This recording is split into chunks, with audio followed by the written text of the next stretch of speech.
Hey guys, it's Exa again, and welcome back to my channel.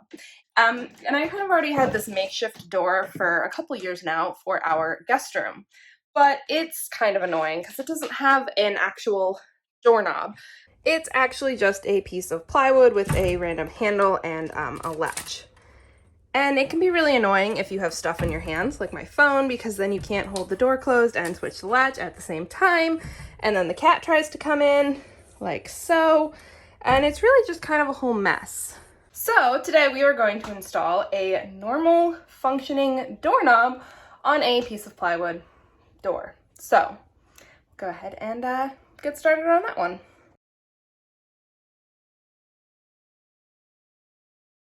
Okay guys, so obviously the first thing we're going to need for our project is a big sheet of plywood. I am using 3/4 inch thick plywood here for my door, and it's actually already cut to fit this weird sized door frame, complete with the triangle notch in the corner, because that's how weird my house is. So this is going to be our main door. But in order to install a knob, since this is so thin, we need to have some supporting wood on either side where the knob goes, so that way it's going to be thick enough to hold a knob properly. So I got this just thin 6-inch wide, I lied, 5.5-inch wide sheet of wood that kind of matches. And we're going to be cutting sections off of this to put on both sides of here to make this door thicker where our knob needs to go. So obviously then the next thing is we need our knob. Now I'm using this really fancy vintage looking knob because, I mean, look at my house.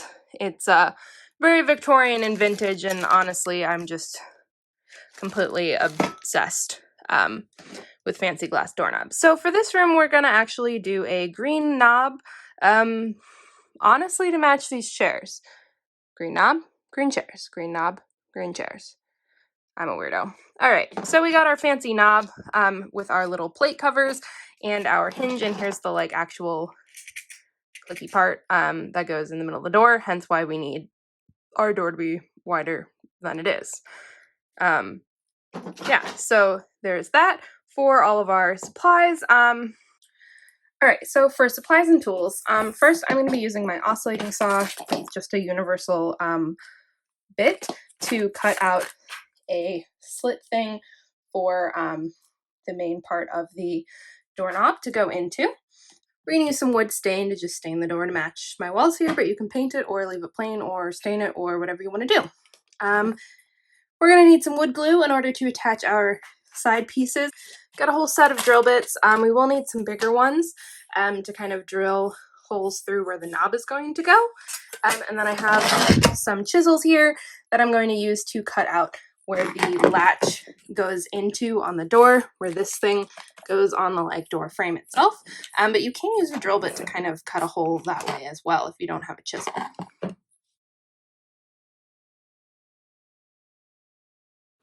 Okay guys, so the first thing we are going to do is measure and cut our main door panel here. So I have it positioned where I want it, and I'm deciding how high I want my knob, which for me is 40 inches, so that way it matches the knob on the craft room, and that video will release in a couple weeks. If you're not subscribed, feel free to subscribe and make sure that you catch that one. It's going to be pretty cool too. So now I'm just kind of marking exactly where I want my latch to go and the distance of it, so that way I can cut out a hole that it will fit perfectly into. So now that we have our spot marked out, it is time to go ahead and use our oscillating saw, or whatever kind of saw that you would like to use for this project, to cut it out. So I'm first just cutting lengthwise to get each of those vertical lines done, and then I will go back in and cut the little end piece so that way it's like a full little thing that comes out. So when you're test fitting it, you want to make sure that it's going to slide fully in there and that that front plate is going to be flush with the edge of your door, so that way it will sit nicely when you are all finished and won't hit stuff. Now we can go ahead and get started on our little trim panels that we're going to add on each side to make it wider. So first I'm going to use that center thing and make sure that I'm lining up my plates evenly with the center hole, so that way everything's going to line up correctly. And then we can trim how far wide and long you want, so that way it looks kind of symmetric around the plate thing for your knob. So I'm just going to use the miter saw here actually because that is the most easy for me to access saw and cut them out. And then I'm going to use a little bit of sandpaper to just sand the rough edges because these are going to be outside facing on all of the edges and we don't want to, scratch ourselves or anything on them. So now it's time to mark our central hole so we can drill it out so that way, the knob part can actually go through the plates here. So I am, again, using my inside piece here to line up and make sure that I'm going to put it in the correct distance out from the edge of the door and mark those. And then we can drill our hole. So I'm using a really big drill bit because that is honestly the only thing I have, and my type of knob, I'd only need enough room for that thin little pistol part to go through. But if you have a more traditional knob that needs more space, then you probably want to get one of those circular drill bit things that actually can drill a large circular hole. And if you get a little bit of splintering like I did here, you can go ahead and grab your sandpaper and just sand that down as well, so that way you don't scratch yourself while you are installing this, although this hole will be completely covered by the finished door. So since my door is just the tiniest bit too narrow for this center plate to fit through with the panels on the sides, I am actually going to just chisel out around the hole to make a little concave area in each side so that center knob piece will fit through perfectly. I did a very poor job of filming me chiseling this. I'm sorry, but yeah, I'm basically just making a little hole, chiseling out small little pieces until there is enough room for it to fit. So when they're both done, they look kind of gross like this, but it's fine because it's the inside of the door and you are literally never ever going to see them again. So yeah, make sure you're doing the opposite side on each one so that way they go together to fit the door correctly. So first I'm just going to kind of test fit and make sure that this is all going to fit together nicely and use my clamps to hold them on before I actually put in the glue there. And I do this because I want to make sure that I can slide that central piece of the knob back out of the door in case for any reason it ever gets jammed in the future and I need to replace it. I need to be able to get it out of the door without completely disassembling the whole door.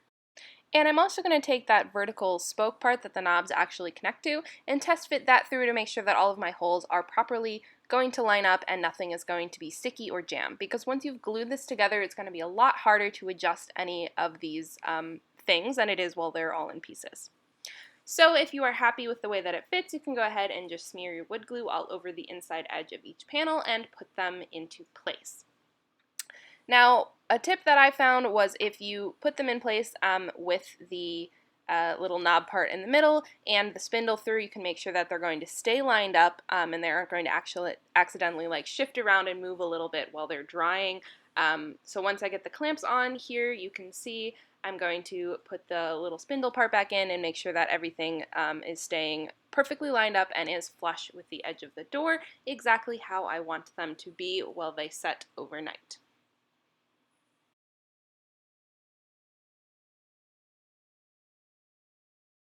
Alright, now is ready for the fun part where we get to install our beautiful knob. So I'm putting my back plate on and then screwing the knob in to make sure that it's going to hold that in place while I drill my pilot holes for the back plate to make sure it's, staying flat and centered and everywhere it should be. So then we can go ahead and screw those in. I do like to drill the test holes first and then use a hand screwdriver for the final tightening to make sure you're not going to accidentally strip the screws or have them go in at a weird angle or anything like that. It just helps with control of making sure everything is going to continue to line up how you want. Now for the knob, because I have this funky old style one, it has these little pins with an Allen key that you pull in. So I'm going to start them and then screw the knob on and get it as tight as I want it, and then tighten those the rest of the way, and now our knob is fully installed. Do make sure that when you turn the knob, it does turn the crank in the middle part. Obviously you need it to be able to engage like this.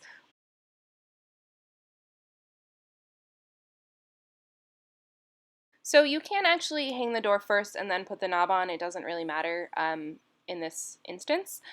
Also, if you need assistance on knowing how to shimmy and adjust your door on the hinges to make sure that it's going to close properly, be sure to subscribe to the channel and check out the video I'm posting next week about installing a door on the craft room, because that one I will be going through the entire process start from finish of adjusting and trimming down a door to fit. Whereas for this one, since I had already previously installed the door, all I had to do was just re-screw the hinges back in, and voila, it is ready to go.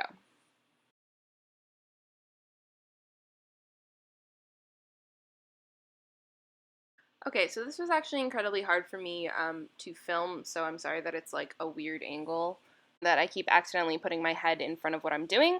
But basically, I'm just closing the door to make sure that I'm lining up where the sill plate is going to go with where my doorknob was installed, and then chiseling out a distance so that way the plate will fit flush against the door. And then we're going to further chisel out a deeper cavity so that way when the latch closes, it'll have something to close against. If you already had a door installed in this location and have a latch already there, then you don't need to do this, but do make sure when you're installing your knob that you check where it is to make sure it will line up. So once it's all chiseled out, mine looks something like this. I know it's kind of gross looking, but we're going to put the plate over it so no one's ever going to see my gross chisel marks. So you can see it fits flush and nice, and now you are all set. You can close your door and test and make sure everything fits, and then adjust your sill plate a little bit if you need to. But mine works really well. It does open and close, and it holds when it is in the closed position, which is exactly what I want.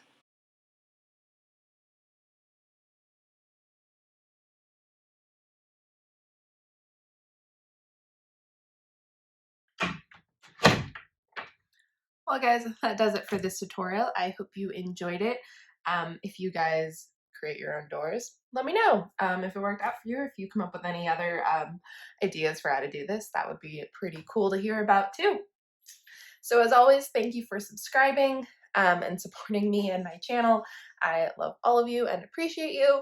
Leave any comments down below of other stuff you would like me to DIY and try out.